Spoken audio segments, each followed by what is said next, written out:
It's just a stupid fucking sidebar. You could cut this out probably. But I just started thinking about at some point in this, influencers specifically, and how they're always like the idea of life coaches and stuff, and they're always seen as like having attained this great thing.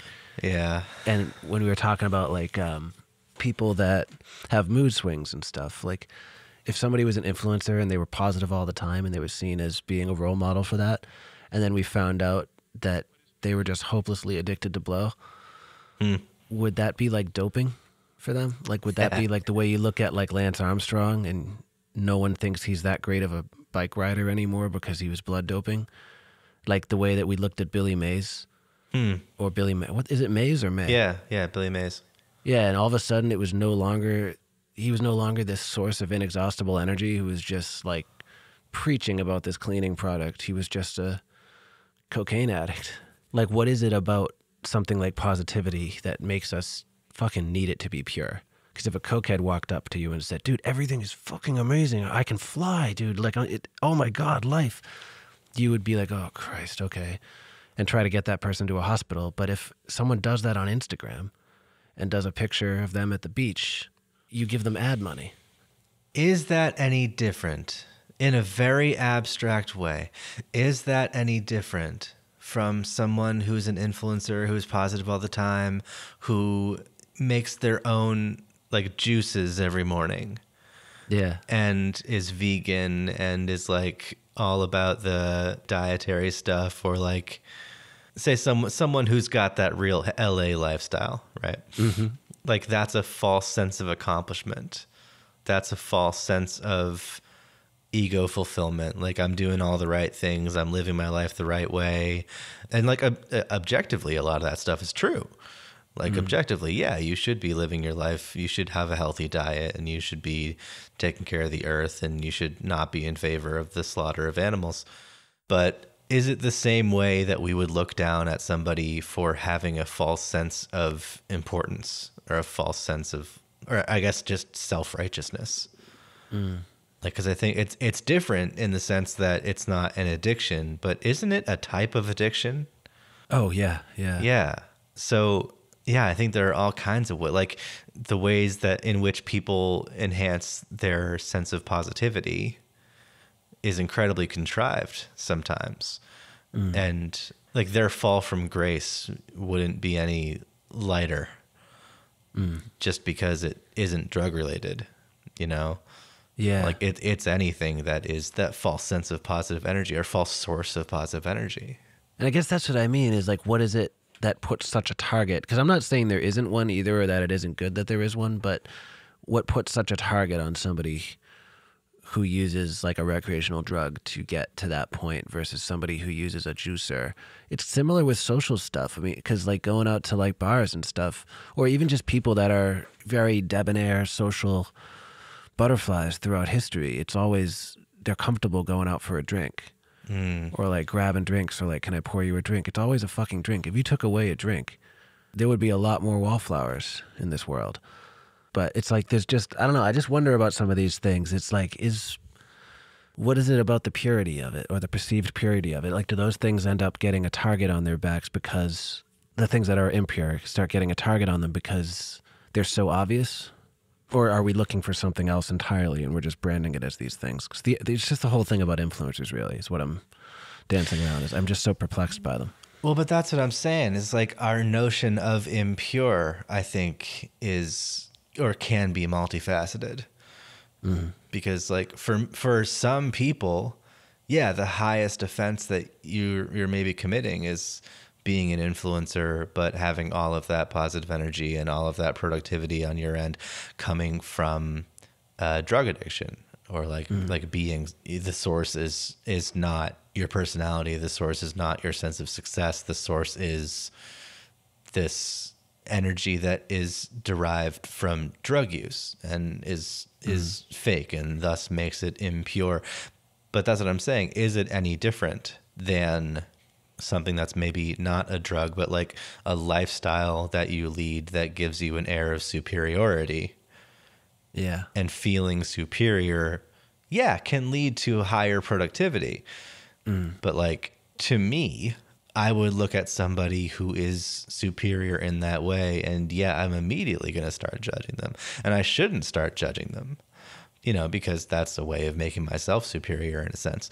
But it is our tendency, certainly, to see somebody in a more prominent position, in a more advantageous position. And the root of judgment oftentimes is jealousy. So it's funny because in one sense, you're like, you tricked me into thinking that I was envying your success, but now I see that I was envying your drug use. Yeah. Yeah. So in one sense, you feel tricked. In another sense, I don't want to envy you, but I envy your position. I envy your superiority, but really I don't want to be envying your lifestyle. I don't want to be envying what allows you to feel superior, but I myself want to feel superior. And so it's like there are these ways in which we're tricked into thinking that a different lifestyle or a different energy, a different level of productivity, a different personality, a different our online persona would allow us to achieve more success. Yeah. But in actuality, what are we envying? Are we envying the success, or are we envying the willpower to maintain a certain lifestyle, a certain diet, a certain exercise routine, whatever? And especially when that is betrayed, it just completely changes our perception of what success means. Yeah. But I think in either, I don't know if I'm explaining this very well, but like in either case, I think we're just made to reevaluate what we're envious of. And at the core of it, I think it's again, a mortality thing. Like, we're envious of perceived immortality. Like, that's why I think the idea of positivity should be reframed in some ways as like a resilience thing, because you see somebody like that who's waking up with their fucking juicer and their 12-mile run and their high-stress job that they don't seem to sweat over at all. It's like, kind of at the core of that, you're seeing somebody who could be dealt a death blow and just stand back up, dust themselves off, and do it all again tomorrow and be posting about it. And I think a lot of people, myself included in some ways, are terrified of what a blow would mean for us, It's like, I see myself waking up in the morning, like sniffling and achy and like, Christ, why, I don't have any money and all this. And I look at someone like that and I think, well, they wouldn't like shit themselves when they go to the gas station and realize like they can only put $5 in, or like, it's just that feeling of like a buffer, that feeling that life can still happen. You can be okay. That's what I feel like. It's all of like the positivity is so wrapped up in that, but it's kind of misrepresented both as a byproduct and as a means of achieving that level of untouchability almost. And when you see somebody who you realize cheated, basically, like somebody who you realize, like Billy Mays was only, and I don't know if Billy Mays was actually this like beacon of hope for people. If I think it was more just kind of like, wow, that's okay. Because I don't know how much of like a spiritual foothold he had, but it's a weird example for this. But it was just the one that I thought of because I was like, for my entire childhood, I just thought people are this happy, I guess, sometimes. And then I found out, no, he just was a cokehead and had a crazy heart attack. And that was, and then after the fact, I was like, why was that even, I was like, why is that even surprising? Because all of the commercials, he's screaming about OxyClean. All of them. Like, I was like, yeah, okay, of course he's on cocaine. Like, who cares? Let him be on cocaine. But I think it was like that feeling that like he cheated. It was like the guy wasn't untouchable. The guy wasn't so happy and so strong getting through life that way, and I could be that way too. He was just taking a performance enhancer, and I don't think there's anything inherently wrong with that. It's just like, well, yeah, but then look at John Belushi and Chris Farley. Yeah, they didn't cheat. No one's thinking they cheated. No, everyone's thinking they were immensely successful and had difficult lives and needed a way to cope with those lives, with that lifestyle. You don't learn how Chris Farley died and say, oh, that's why he was so funny. Yeah. You learn how he died and say, oh, he was suffering, wasn't he? Yeah. But they almost fall into like that category of like the rock star thing or like the tortured artist thing. Yeah. Where it's like this sort of myth around this beautiful thing that they were able to create and do. And so they're almost immortal for that other reason. Like, they're the ones that have come down here to save us in a way. You know, it's like these are the people who are just sacrificing themselves to give us this beauty. And this is the expression of that pain. It's like that other side of it. Plus, they've done something, which a lot of influencers have not. So Yeah. I think it's more forgivable then, too, because it's like, all right, well, they've made movies. They've written amazing jokes. They've made incredible albums. I can't name an influencer, but if I could, what would they have done? I can't either. And it's entirely possible that I'm just really jaded because oh, dude, influencers, man. I don't know. They infuriate me, but they also fascinate me. Yeah, I had a long talk with Justin yesterday about like wanting to be more active on social media and wanting to like engage more in, I hesitate to say lifestyle, but lifestyle. Yeah. Maintaining social connection during a time of social distance. Yeah. And this came up, you know, like sort of the idea of like attention seeking came up. Mm-hmm. And the idea of like kind of trying to find a medium between like the kind of attention that influencers seek and the kind of mundane social interaction, like meme-based interaction that comes from your typical day-to-day social media posts. And I don't know that I'm okay with either extreme end of the spectrum, but I'd be okay somewhere in between. Yeah. And I was just like, it's been so long since I felt really all that comfortable with that as one of my primary means of communication, you know. Yeah. It's been really since my college years when Facebook was a little bit different.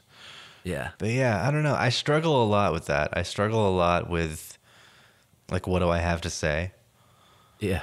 Like, I would love to be, I don't even know what the fuck influencers talk about or Dude, do. it's crazy. Yeah. I've gone on a couple of deep dives into that, man. It's nuts. How is that how they make money? Yeah. That's what I hate. I don't care that people want attention like that or want to be famous. I am like weirdly offended that that buys you some level of expertise just by getting popular. Like, what the hell are you good at? You know, like, who the hell said it? Some comedian said it, that like that's the issue we run into with a lot of celebrities, even getting into hot water over like a joke, or I mean like a joke on stage, or like obviously like when somebody does something fucked up, that's its own thing. But like just when like so and so had this hot take on something and then they catch like crazy flack for it. And it might have been like Tom Segura or somebody brought it up, but he said like, you know, this is all predicated on us believing that an amount of celebrity is tantamount to an amount of expertise. Yeah. They aren't. It means you made a couple of good movies and now everybody just asks you stuff. Right. You don't have to know the answers. And that's what's crazy to me about influencers. And that's like, especially with stuff like the positivity with them, it's like, this is so baseless because they haven't done anything to prove it or disprove it or anything unrelated to it. These are just people who figured out how to kind of play this game. And this is just one game out of a bunch of games. There's nothing inherently wrong with it, but I think it's so dangerous to like, I don't know, project any sort of spiritual persona onto these people just as like an objective thing. Because some of them might earn it. Some of them are probably cool in that way. But just the fact that it's even called that, an influencer, their only purpose is to influence. At least an actor, their purpose is to act, they're acting, and that's what they do. A musician plays music, that's it. But an influencer, they just push us around a little bit this way, that way. That's just so crazy to me. I don't know. I mean, it seems like it could be a good life if you could do it as an expert and morally. Yeah. I would have no problem just talking about acoustic guitars and folk music all day on Instagram Live. Yeah. and knowing what I'm talking about and getting sponsored by whatever companies, you know, as long as it's done in an ethical way. I'd have no problem doing that. But then you would just be an expert, I think, right? Like I might be working with a limited definition of this too, but I feel like then you so would there's just be a line then between influencer and expert. oh, big fat line, yeah, like glowing bold line. I'm talking about like the people who do just like freaking reaction videos to something else that someone else did, and then become like enormously famous. But then all of a sudden become these beacons for people when they're looking for like how to get out of a rut. And it's like, no, this is just a guy who posted at the right time and used the right hashtags. That's a skill for sure. Like I'm not downplaying this because I 100% can't do it. And it's definitely a skill set. But it's so crazy that like that's currently where a lot of the toxic positivity conversation is centered, is around like how it's being handled in that circle. And I'm always looking at it like, why is it even being looked at in that circle? Why is it allowed to live in that circle? It's just such a crazy thing to me. And I don't remember ever hearing about it before maybe a couple of years ago, but it blows my mind that this is even an issue, you know? But yeah, that said, I would become an influencer in a heartbeat if I was ever able to figure out. I'd try to make it real benign, but I'd do it, dude.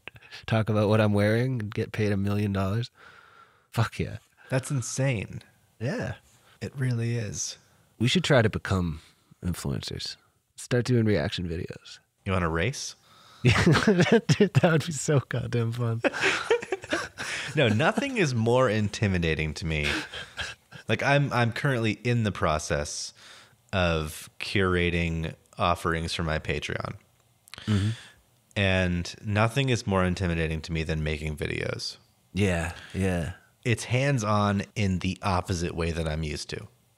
But I probably have a completely skewed perception of it because it's not something that I'm accustomed to. And I'm sure that I could learn it and become very well versed in it. But this is kind of part of what I was talking to Justin about. It's like, yeah, I want to have more of a presence, not as like just like as a public figure or as an artist, but I do feel like I miss out on a lot of communication. I miss out on a lot of like the shared cultural experience of enjoying social media because I rarely do. I'd like to learn how to, but that necessitates my having to post more. Yeah. And as a content creator, create more content that is interesting. And so that's what this conversation was about. And they actually pointed to you as someone else who doesn't like social media because, me, you hesitate to post anything that doesn't have to do with craft. Well, that's twofold though, too, because that's like, I joke about it and stuff and I shit on it, but like part of that is definitely true that I think social media is, I mean, I think it's a cancer in some ways, but other parts of that are just that I just don't know how to express myself on it. And that's the main reason I don't participate in it. Because, I mean, there's tons of stuff that's a cancer that I do. I smoke. I mean, that's a literal cancer and I still do it. Like, if I believe that about social media, I might still use it. But the main thing is that I just don't know how to be myself on there. And I don't know how to fake it in a way that doesn't make me sick. And then I honestly just can't keep up. Like, I can't do comment threads. And I don't like the idea that, like, there's that instant, like, you got to respond to stuff. Yeah. Or else it's already moved on. Like, I just don't have that much of an attachment to that type of technology to where I feel comfortable living like that. And that's totally a me thing. That's not something that I think is right or wrong or strong or weak or anything. It's just, that's how I like to live. See, that's the odd thing is that I developed that attachment for technology when I was pretty young. It was such a big part of like heading into my adult years and going off to college, being in a strange place, having to make new friends. Yeah. And then of course, like learning to gain social validation through that and then having to unlearn that later, but it's still a part of me, you know? So like I very much am still attached to that social reinforcement. I don't want to be, but it should be easier for me. I think that like the way that people communicate on social media It's almost like I've seesawed with it. Like Yeah. it has been dumbed down and I have gotten smarter. So it's really hard. I'm agreeing with you here. Like it's really hard to know how to express myself on social media. Yeah. And it's like it's become such a different landscape too. 'Cause I was like pretty on board with it too for a while, that I liked Yeah. it when it was a tool. Because it's Right. not about the socializing piece at all. I like the socializing.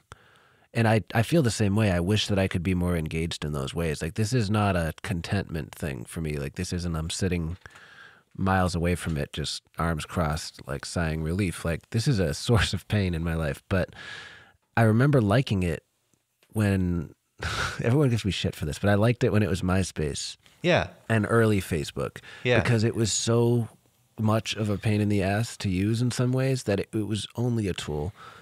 But it was easier than just like cold calling people all the time or whatever. So it was kind of like, it was just nice. It was in that sweet spot. And MySpace especially, like I only used it for my band at the time, but I would send people messages. We would post things on there or whatever. And it was just kind of nice. You could customize it a little bit. There was all sorts of blinking crap on there. Like it was just the right amount of like, you could get in touch with people a world away, but it hadn't built up this kind of personality yet. Yeah, and MySpace kind of had that, like, there was a blog element to it. Yeah. There was that, like, it was right between like Open Diary and Facebook. You know, Yeah. It was Yeah. like it was social media, but it was also, you could kind of craft your own appearance and you could curate your own aesthetic and, you know, post multimedia. Pictures, music, and text, and like, you know, much in the way that like Tumblr did later on, but in a different way. And so like, yeah, I agree. I miss those MySpace days, and I also miss Facebook being like, this would serve me not at all now, but like when Facebook was college specific, and it was a very important tool to like meet your classmates, and like you could actually like there was a time when your Facebook profile would include the classes you were registered in, and you could click those links and see who else was in those classes and use that to copy homework. That's like what Facebook started for. Yeah, those were good times. I miss that, but I think I missed that in more of a nostalgic freshman year at college sort of way. Well, there's something to that too, where like the degrees of separation from the world were fewer back then. Because when you think Yes. about what was expressed on social media back during that golden age, and it was definitely like ostensibly primitive compared to really anything in its final form. So I definitely can see that this is like a little bit of like golden agey thinking here, but Yeah, for sure. But there was a simplicity of, like, again, the fact that it was a tool, like the fact that you had somebody do something in real life and then post a picture of it or post about it or whatever, post an invite to it. But you were using social media to connect the thing that you really did in the real world to a lot more people. And then those lot more people could be pulled back into your thing in the real world. So there was this kind of exchange happening between something that was actually a real thing and a lot of other people who didn't know about it. And I personally think that that is a little bit more self-regulating. And that's also something that I just personally know how to interact with more readily than I do with stuff now. Because now you get like your average like Facebook thing might be somebody sharing a meme that was shared by a meme page. And that's all that page does is share memes that other people create. And there's layers of this. And I'm like, somebody explained this to me. It might have been Justin, but somebody explained to me how meme pages work and stuff. And I was like, wait, so these people don't even make these fucking things? They don't even make the memes? What the hell do they do? And they were like, whoever it was, maybe it wasn't Justin, but somebody, they just stared at me like they share memes, like, as if there's nothing else they need to do. And I was like, what the fuck? That's all that they have? That's all? Jesus Christ, that's not an existence, man. And then I'm just like, God damn, I don't understand any of this. And I can't possibly keep up with that. Yeah. But it's just become kind of self-perpetuating, and like there's a lot more depth as well as latitude, and it's kind of become its own world. And that's just something that like I think is really, it's been taken very lightly, but there's a lot more going on under the hood. And whether it's right or wrong, I don't know, but I just think it demands a little bit more attention. And I personally just don't find it comfortable for my own way of expressing myself. Well, there's a sort of marriage of those two things that I think I'm going for now. Yeah. In wanting to be active on Patreon and wanting to be active just in releasing more content. And when I say marriage of those two things, I mean the simplicity of that golden age social media time and the attention that it takes to engage with social media now. Yeah. And what I'm going for is a sort of accountability to keep myself accountable to, you know, posting things weekly and to write more and to, you know, go through old demos and just like release final versions of old demos, you know, just to like catalog them properly. And like that feels really good when you just kind of get that out of the way, things that have been lying dormant for a while. I have a folder of like the ones that I have gone through and have just done like final EQs and fade outs on and stuff. And like, okay, that's the end result of that batch of demos. And then those run out, and then I have to record more stuff. And then I have to, you know, even if it's a cover or even if it's just like a little ditty, like something has to be ready to go, and I have to be more productive, and I have to be ready to meet expectations. So I'm trying to kind of play with accountability like that a little bit more, but also get back to the simplicity of what was it like to just curate a blog, basically. Yeah. Like 10 years, which I haven't done in 10 years. I think that's a great idea though, man. That's a really good way to be using it.